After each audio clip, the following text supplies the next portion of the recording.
Merci, monsieur, de vous prêter à cet échange. Est-ce que vous pouvez vous présenter en évoquant bien sûr vos responsabilités par rapport à l'organisation de cette Bonjour, je m'appelle monsieur Abdoulaye Diagne, donc je suis le manager de SIA Delta, le centre d'incubation agricole du Delta.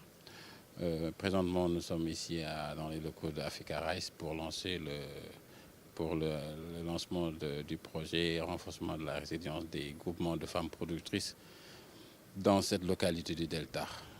Donc, nous le faisons présentement en partenariat avec Enda Energy, un projet qui a été financé par l'organisation OSIWA d'une durée de 14 mois. Alors, monsieur Diagne, est-ce que vous pouvez nous évoquer, nous parler de l'objet de cette rencontre? C'est-à-dire, de quoi s'est-il ça? Bon, ici il s'agit aujourd'hui de mettre en place le comité de suivi du projet, parce que dans la composante du projet, il nous faudra l'autonomisation énergétique des chaînes de valeur agricoles, l'accès à la terre, l'accès à l'énergie, et impliquer davantage les femmes dans la mise en œuvre, parce que d'habitude les projets qu'on voit un peu dans la vallée, les cibles deviennent simplement des bénéficiaires, et nous on veut les intégrer dans la mise en œuvre. C'est pourquoi nous sommes en train de mettre en place durant ce lancement du comité de suivi de projet et aussi des commissions annexes qui vont peut-être appuyer un peu le comité de suivi de projet dans l'élaboration dans la mise en œuvre des activités du projet durant l'année à venir. Alors, ce projet, qu'est-ce qu'il a d'innovant? Qu'est-ce qu'il a de différent par rapport à ce qui se passe? Bon, l'innovation majeure, je pense, pour ce projet, c'est déjà, je vous l'ai dit à l'instant, c'est l'implication des femmes dans la mise en œuvre. L'autre innovation qu'on peut observer, c'est un peu l'accès à l'information sur les changements climatiques et les nouvelles énergies, que ce soit l'énergie renouvelable, les énergies non renouvelables, parce qu'on sait qu'au niveau de la productivité agricole, la composante charge de production est très importante. Et il va de soi que si on met en place l'autonomisation énergétique des chaînes de valeur agricole à travers les nouvelles énergies non renouvelables, évidemment, ça ne que sera bénéfique pour les populations, pour les groupements de femmes. L'autre aspect, c'est évidemment le genre, innovant, parce qu'en général, nous avions l'habitude des projets dont les bénéficiaires étaient bénéficiaires mixtes, hein, voyez. Et là, on parle de femmes bénéficiaires, des femmes productrices. Donc, la dimension genre est très importante dans ce projet. Et aussi les plaidoiries qu'on a prévu de faire pour challenger un peu les femmes productrices, quoi.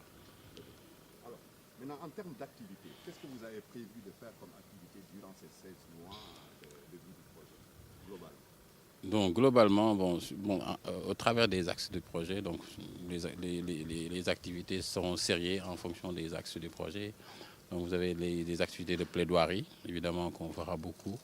Je crois qu'il est prévu une 75 plaidoiries, ce soit pour 50 plaidoiries au niveau des villages et 25 au niveau des collectivités locales pour permettre aux femmes d'avoir plus accès à la terre. Des activités évidemment d'irrigation avec des systèmes de pompage solaire innovants qui permettent un peu de permettre aux femmes de pouvoir développer leur périmètre agricole, que ce soit au niveau de Potou, de Gandiol et aussi de Ndiagambal Diamant aussi, où on a prévu vraiment de faire ces installations-là. Et à mon sens, l'autre aspect d'innovance, on peut aller le trouver au niveau, n'est-ce pas, de l'accès un peu à la terre. Ouais. Donc globalement, avec toutes ces activités, les femmes pourront mieux accéder à la terre et ce sera un peu des résultats qui sont réellement attendus à la suite de ce projet. Donc, au vu, après cette cérémonie de lancement, en fait, est-ce que vous pouvez schématiquement nous dire quelles sont vos attentes?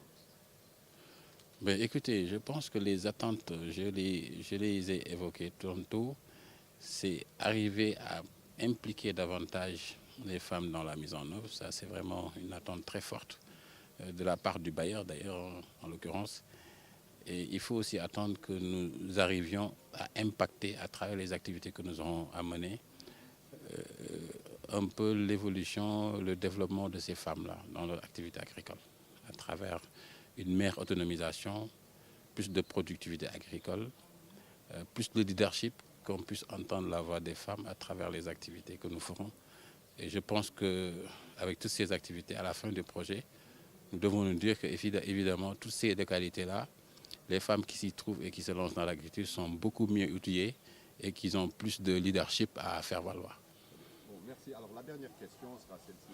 Si vous aviez, parce que je pense que le projet s'inscrit vraiment une contribution dans le cadre du plan Sénégal émergent, dont l'agriculture constitue un des piliers. Donc si vous aviez en face de vous les décideurs, les autorités de ce pays, que leur diriez-vous? Oui, ben, écoutez, d'ailleurs même dans l'architecture du projet, on a un comité d'orientation.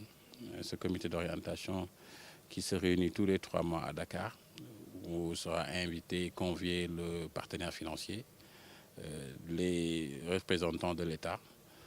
Et tout va remonter de la base jusqu'en haut pour avoir des informations sur l'évolution du projet et les impacts qui sont attendus et qui ont été avérés. Je pense qu'il y aura un plaidoyer auprès de ces autorités pour que l'impact qu'on aura eu sur ce projet puisse être dupliqué dans d'autres secteurs, dans d'autres contrées du pays. Merci, M. Diallo. Merci beaucoup. Alors,